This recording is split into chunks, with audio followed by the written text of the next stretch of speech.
लाला बैठो, लालियां देवियां बैठो, विराजो। राम राम, क्या हाल चाल है? मौसम खुशनुमा कर दिया तुम लोगों ने। कल बापू के आने से ही भगवान को कह दिया। क्या किया तुमने?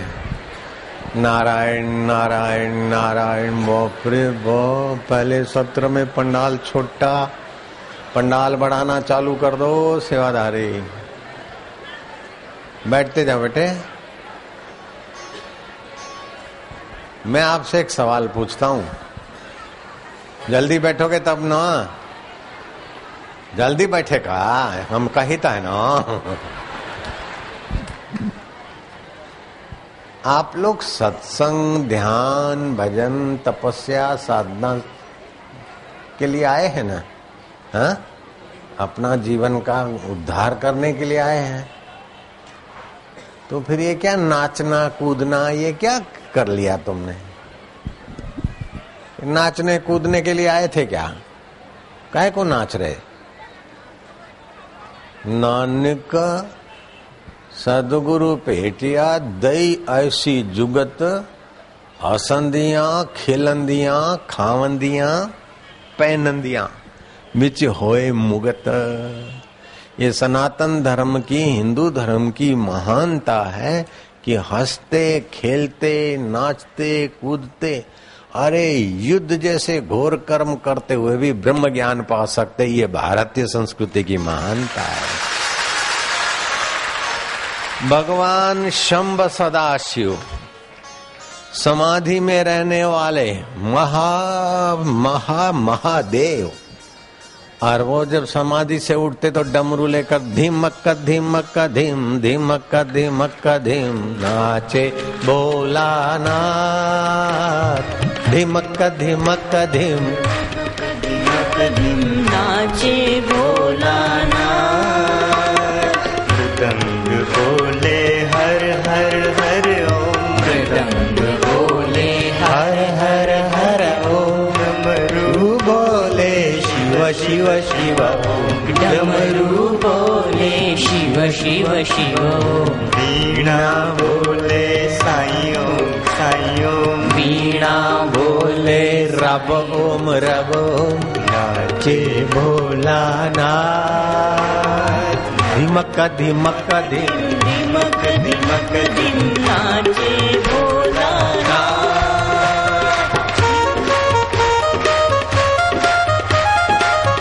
जय हो।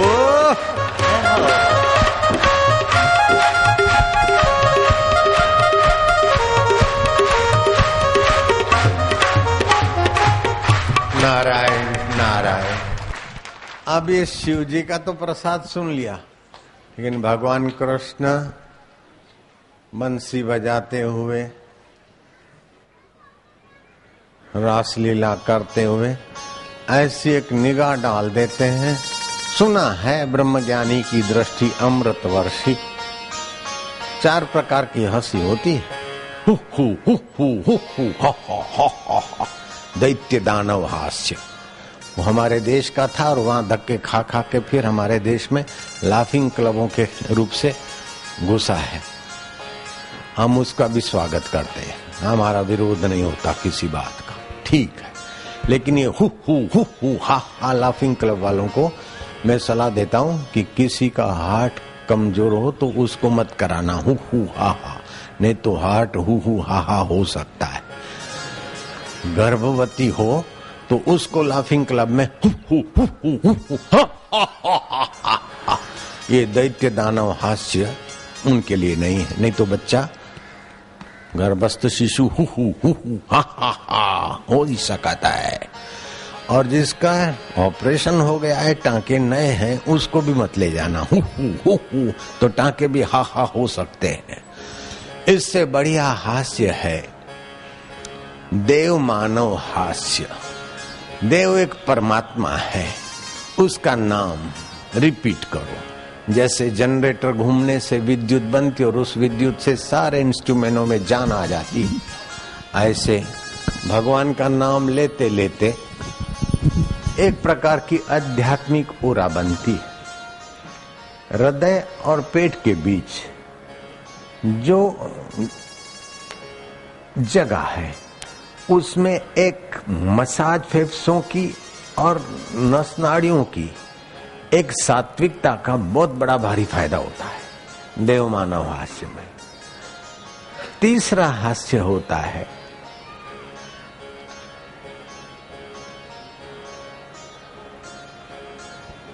मन माधुर्य हास्य। श्री रामचंद्र जी जब राजकाज में या व्यवहार में गालों में हंस लेते थे।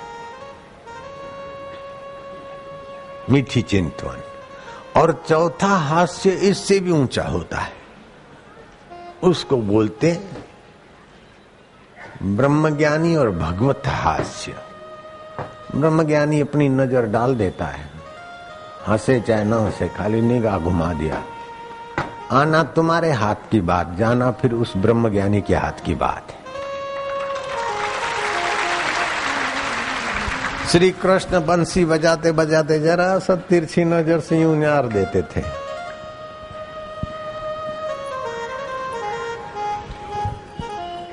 ग्वाल गोपियां और रास्ते जाने वाले भी ठगे से रह जाते थे।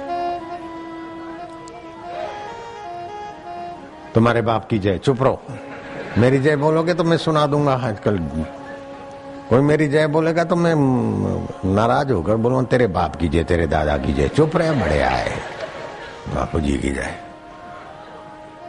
कृष्ण बंसी पर उंगलियां रखें और जरा सा यूं देख ले निगाहों से, नजरों से वे निहाल हो जाते हैं जो ब्रह्मज्ञानियों की नजरों में आ जाए। और ब्रह्मज्ञानी की दृष्टि अमृत वर्षी। ब्रह्मज्ञानी का दर्शन बड़े भागी पावे, ब्रह्मज्ञानी को बल बल जावे, ब्रह्मज्ञानी को खोजे महेश्वर, ब्रह्मज्ञानी आप परमेश्वर। ब्रह्मज्ञानी मुगत भुगत का दत्ता, ब्रह्मज्ञानी पूर्ण पुरुष विधाता। ब्रह्मज्ञानी की मत कौन बखाने, सारी मति गति और सबसे पार विराजमान है। जेको जन्म मरण ते डरे, साध जिना की शरणी पड़े। वो ब्रह्मज्ञानी साध है, बाकी तो साध होने की प्रैक्टिस कर रहे हैं बेचारे। जयराम जी बोलना पड़ेगा।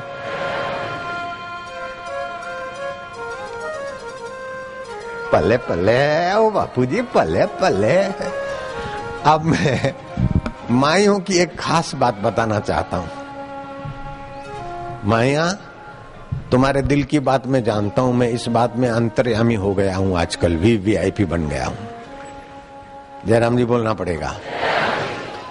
और तुम सच्चाई से हाथ उठवाऊंगा, सच्चाई से हाथ उठाना। हाँ, जिसके घर बेटा नहीं होता वो माई किसी का भी बेटा देखकर ललक होगी ना? होगी कि नहीं होगी? होगी। जो चीज नहीं होती वो ज्यादा प्यारी लगती है। तो माइयों के पास दाढ़ी नहीं है।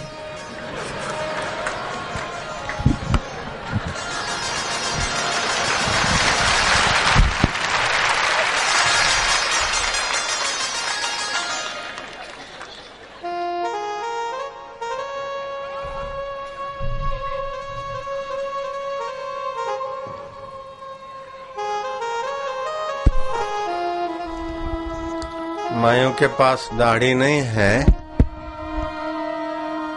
इसलिए मेरी दाढ़ी को देखकर, मेरे फोटो को देखकर कई माइयां, वो मेरे पप्पू जी, मेरे पप्पू जी, वो मेरे पप्पू जी। उनको पता है कि हमारे पास दाढ़ी नहीं है और होने वाली भी नहीं है और बापू जी देने वाले भी नहीं है। अब क्या करे, फोटो से ही अपना काम कर लेती है। वो मेरे पप्पू जी। ऐसा जो करती है, पहुंचते हैं कभी कभी उनके आंदोलन। और ईमानदारी से हाथ उठाओ, ये देख लो मैं कोई झूठ बोलिया, हाथ उठा के रखो, डरते काहे को?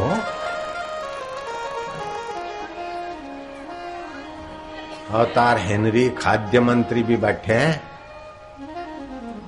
किथे बैठे सी? ओ बैठे हैं। नारायण हरि। वास्तव में चुन के मंत्री बनाए गए खाद्य मंत्री।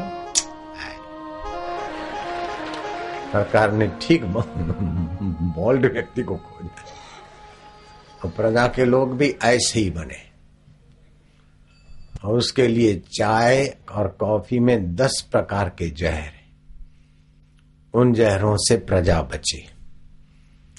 और आंवले में और लस्सी में और गाय के घी में स्वास्थ्य और निद्रा देने की क्षमताएं खूब बढ़िया है। उसका प्रचार हो, लोग अट्टे कट्टे तंदुरुस्त रहे, जैसा हमारा खाद्य मंत्री है। जयराम जी बोलना पड़ेगा।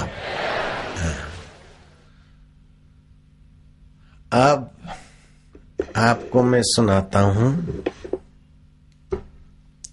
चाय में और कॉफी में 10 प्रकार के जहरों के नाम। उसमें टेनिन अंश पाया गया जो पेट में छाले और शरीर में गैस ट्रबल पैदा करता है। थिन पाया गया जो सिर भारीपन और खुश्की देता है। कैफीन पाया गया जो किडनी को कमजोर करता है।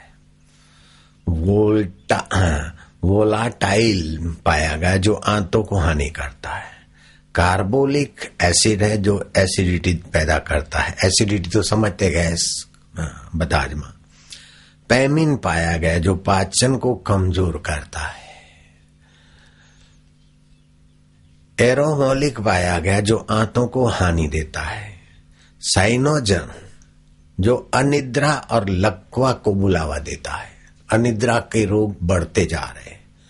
विदेशी लोग इससे बहुत परेशान है। हम चाहते कि ये भूत हमारे भारत में अब ज्यादा ना फैले। खाद्य मंत्री कॉफी और चाय पर खूब टैक्स लगवा दो, ऐसा लगवाओ कि लोग बोले दूर से त्यागे। और आयुर्वेदिक चाय पर को टैक्स फ्री करवा दो। जयराम जी बोलना पड़ेगा। और आयुर्वेदिक चाय का मैं फार्मूला देता हूं, घर घर में इंडस्ट्रियां खोलो, पड़ोस पड़ोस में, देश विदेश में भेजो माल, बहुत फायदा करती है। आज भी मैं उसकी चुस्की लेके आया हूं, थोड़ी सी लेता हूं कभी कभार, हफ्ते में 1-2 बार, मौसम के अनुसार। 7वां होता है एरोमोलिक।